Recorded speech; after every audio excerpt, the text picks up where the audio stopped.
most of them being creepy, scary, true crime, mysteries, or just in general weird things. Um, I will also be mixing in a little bit of movie and TV show reviews. So stay tuned for um, these 31 days of videos. Let's get into Wendigo. So, Wendigo comes from Algonquian culture and folklore, and Algonquians are one of the most populous and widespread North American indigenous groups, consisting of peoples who speak Algonquian languages. So I guess it's a cluster of similar languages. Um, they were historically prominent and vast throughout North America, from the Atlantic seaboard to the Great Lakes and the Great Plains, and they include like Ojibwe, Cree, Blackfoot, and Cheyenne tribes. Um, yeah, Algonquian people along the Atlantic coast were some of the first indigenous people to encounter European settlers, which is just interesting in general. They were like the first to meet these whole new people. But in general, the region that we're talking about specifically is a lot of the northeast coast, like um, Maine and New York, um, right until around Virginia, a lot of Canada, around the Great Lake areas in America and in the plains. And when I was doing research for this, a lot of what I was finding was from the Cree tribe specifically. So I think they have like the most information about the Wendigo. Um, some more about Algonquian culture. It encompassed shared beliefs between various Native American tribes, some of which that I listed before, on the very diverse terrain, which made the culture very diverse in general because it encompassed such a wide spread of people.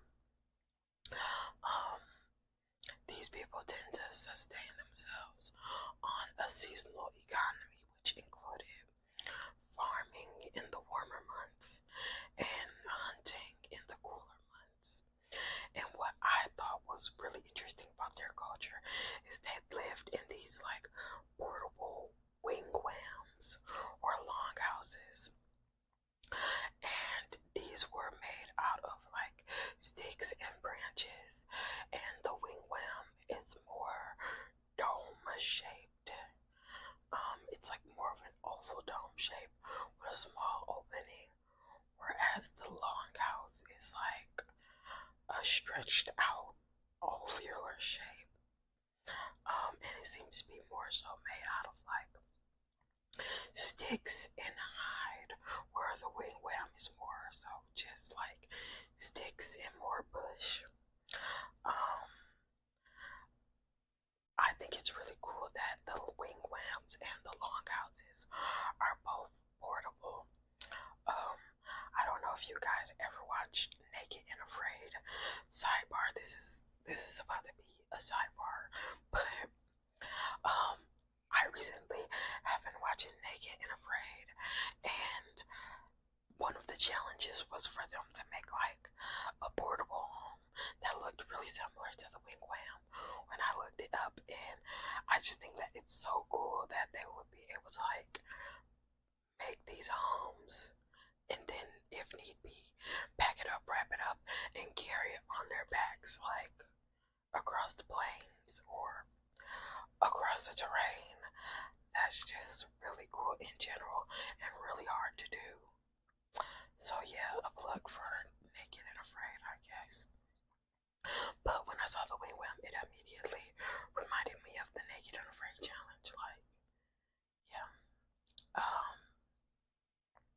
So they would make these like portable communities that would use wigwams and longhouses. To me, I saw some drawings of what like a community would look like. I don't know how accurate it is, but it seems like the wigwams were more so like family homes or bedrooms, you know.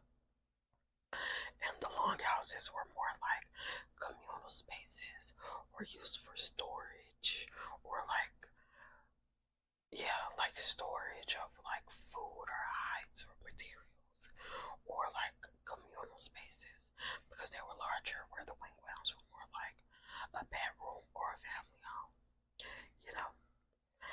Just to give you guys a little background on the culture. In terms of spirituality, a lot of Algonquian tribes had a shared belief in a great spirit, Manitou. And Manitou was like a spiritual power or a life force that was found in all things. It was kind of like the same idea with like how Catholics think that God is in everyone and everything.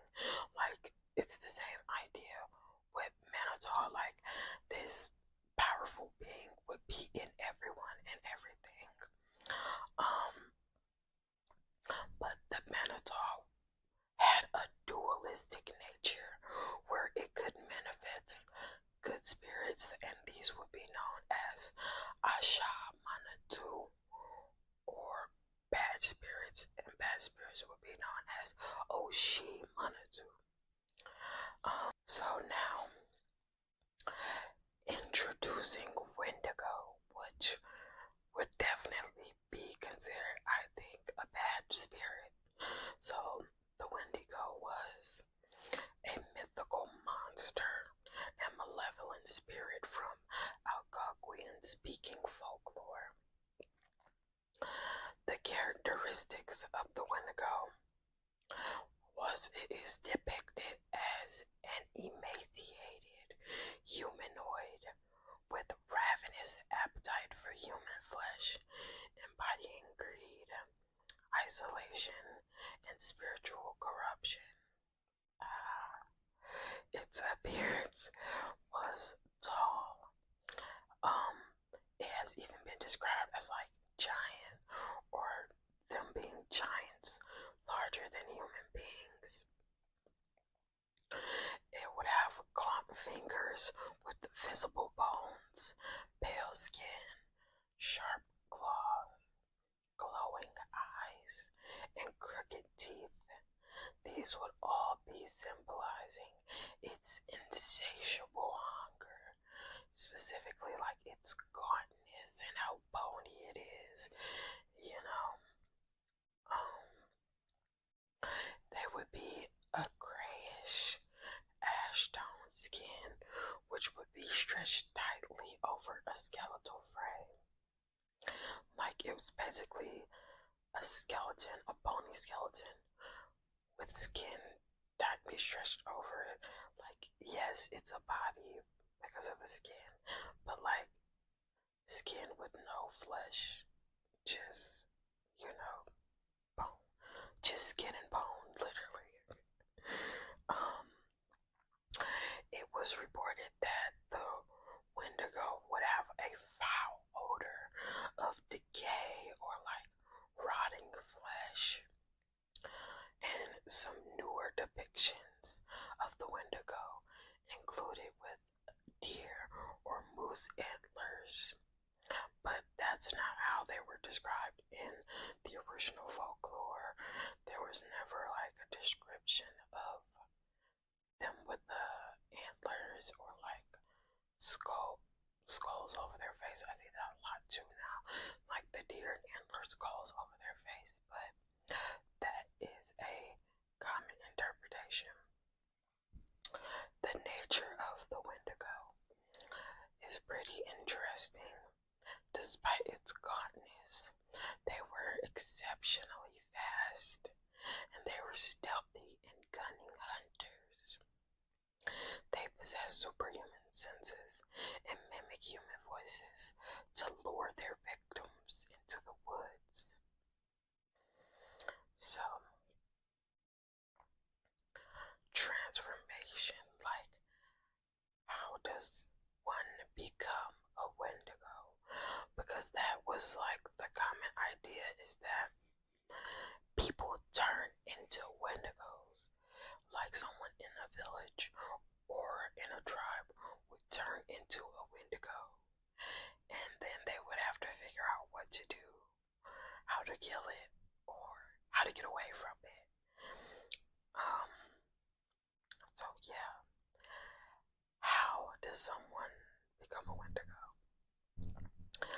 there's two main ways. The first is cannibalism.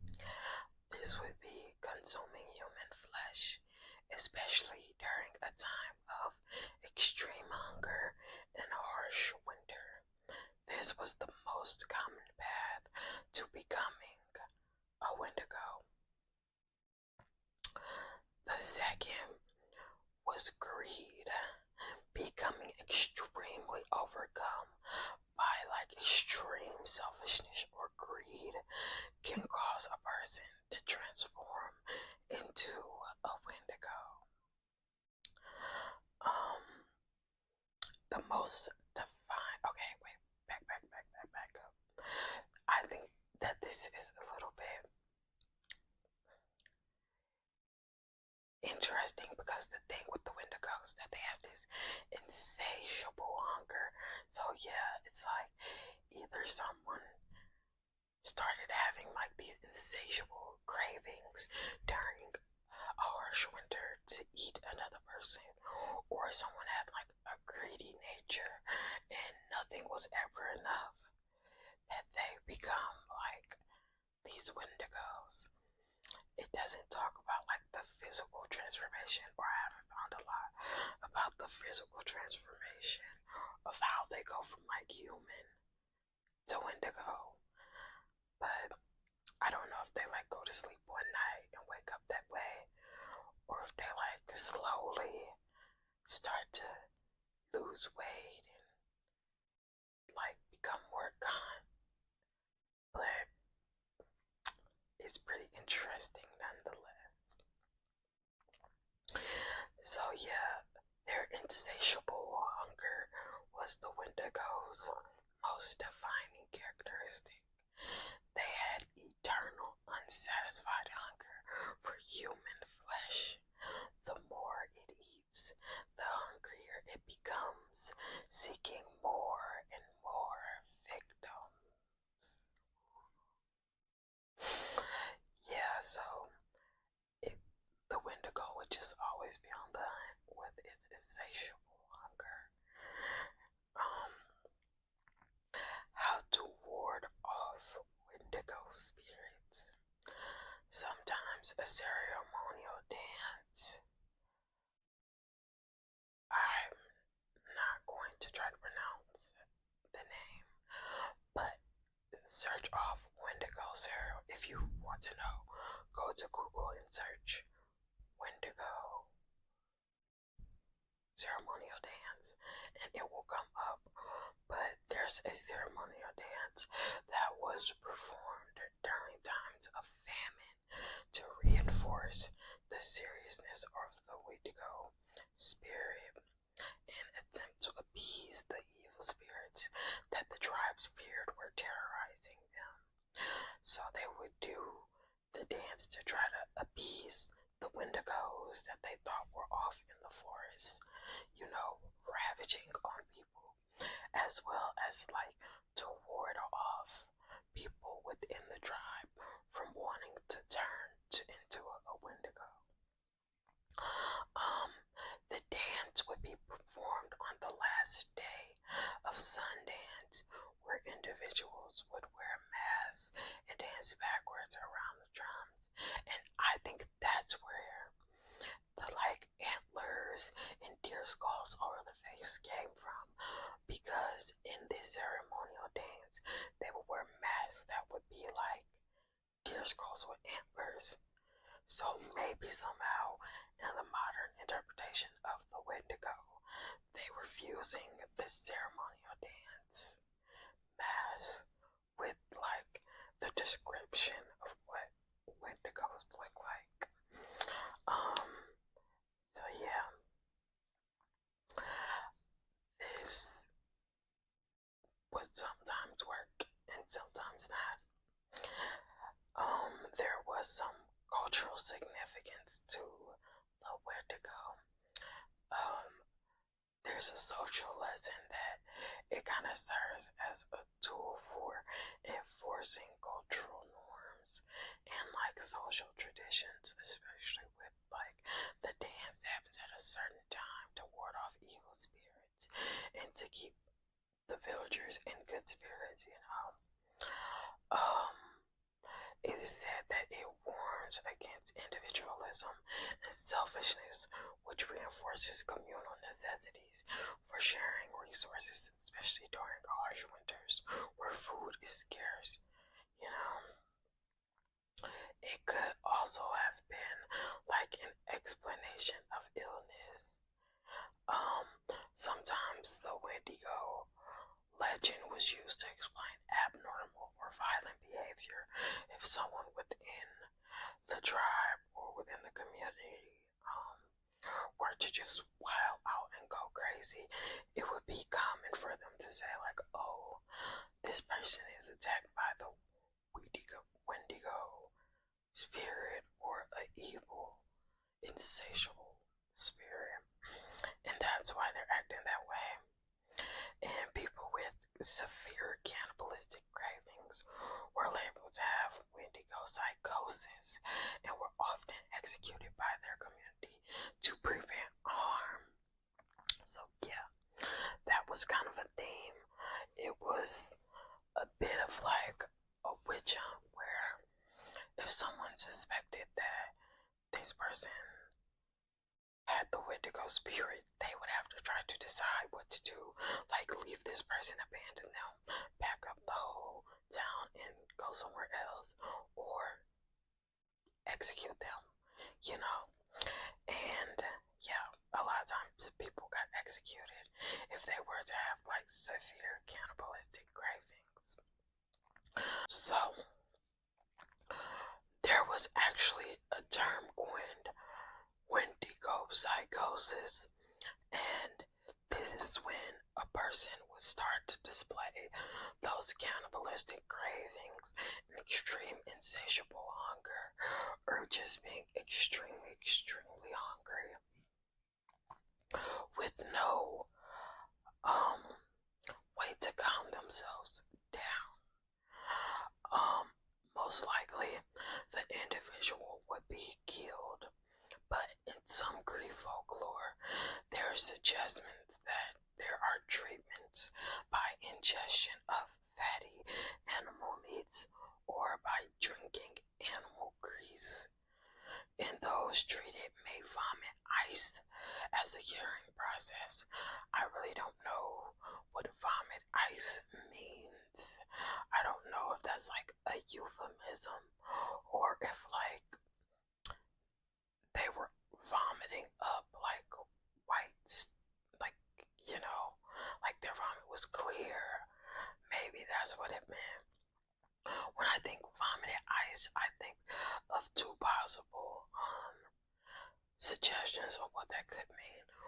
One, vomiting until like it's clear, and you know how sometimes like if you're really, really sick or if you have like the stomach flu, you can throw up until like you have nothing left, and then it's just like clear or like water or whatever. So maybe they meant that.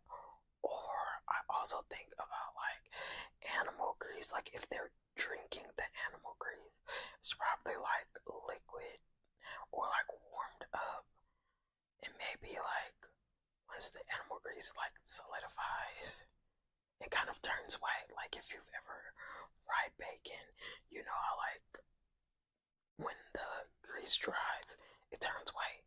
So maybe they're throwing up the animal grease after it's like settled and upset their stomach. Vomiting ice, those are my two theories on it. Tell me what you think down in the comments below. So during the winter of 1878, these are some accounts of Wendigo psychosis. During the winter of 1878, Swift Runner and his family were starving, and his eldest son died 25 miles away from an emergency food supplies at a Hudson's Bay Company post. Swift Runner butchered his wife and 5 remaining children, given that he resorted to cannibalism so near to food supplies and that he he killed and consumed the remains of all those present, it was revealed that Swift Runner was not a case of pure cannibalism, or at least,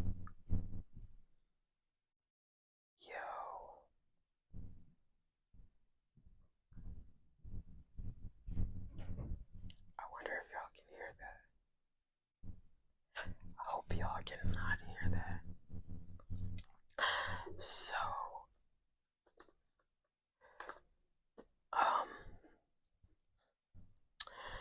given that he resorted to cannibalism so near to food supplies, and that he killed and consumed the remains of all of those present, it revealed that Swift Runner was not a case of pure cannibalism as a last resort to avoid starvation, but rather a man with Wendigo psychosis.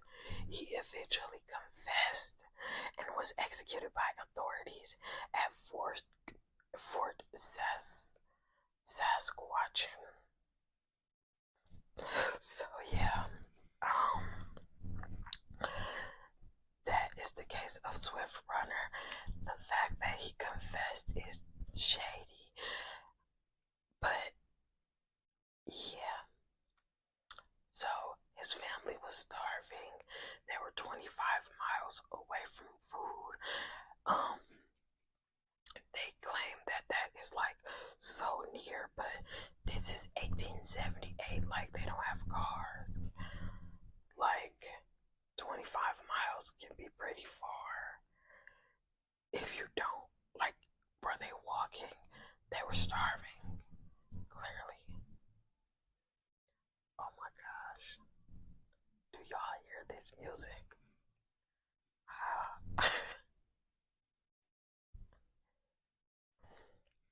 I apologize for all background noises. Hey, I don't know. So, back to it. They were saying that 25 miles away from emergency food supplies. But 25 miles seems a little bit far to me, especially like if they didn't have a horse and buggy because they didn't have a car. Like, think about if you're driving 25 miles an hour, that's still a full hour drive away. Even if you're driving 50 miles an hour, that's still a 30-minute drive away. So the emergency food would have been probably, realistically, like a 40 something, 30-40 minute drive away, right? Drive. This is 1878. So at best they had like a horse and buggy. I don't think they had a car. They were starving. They didn't have a car. So I think that this story is a little shady in the way that it's written, and then the fact that he confessed to the Wendigo psychosis. It's crazy. Also, he probably just felt bad. He'd murdered his family, and he probably was hungry because they were starving. Let's get into the second story. Another well-known case involving Wendigo psychosis was that of Jack Fiddler, an OG Creed chief and medicine man known for his powers at defeating Wendigos. In some cases, this entailed killing people with Wendigo psychosis. As a result, in 1907, Fiddler and his brother Joseph were arrested by the Canadian authorities for homicide. Jack committed suicide, but Joseph was tried and sentenced to life in prison. He was ultimately granted a pardon, but died 3 days later in jail before receiving the news of his pardon. So yeah, I guess that is like the other side of it. The executioners, all of the people who were killing, because they assumed there was this Wendigo psychosis. Because on one hand, if this is truly their religion and their spiritual beliefs, they really believe that this is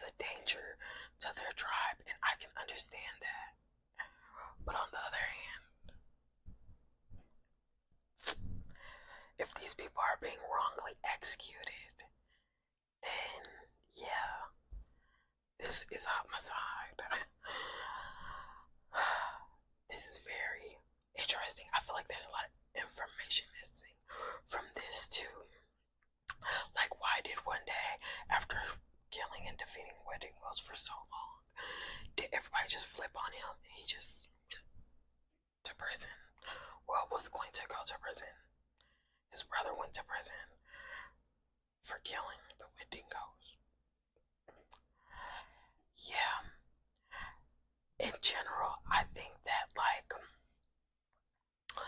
because these places are in, like, cold areas like Northern America and Canada, I think that this is like a mythical legend to tell people, to warn people about, really cold, harsh winters when food supply runs out. And I do think maybe some people got crazy and got cannibalistic because the food supply ran out, and that just fed the story of the Wendigo, insatiable spirit luring people into the forest to eat them. I really like this. I think it's an interesting story. And I think it explains a lot of, like, cultural landscape and, like, having to survive through the winter and having to defeat the Wendigo. So yeah, that is today's video, y'all. Don't forget to like, comment, and subscribe.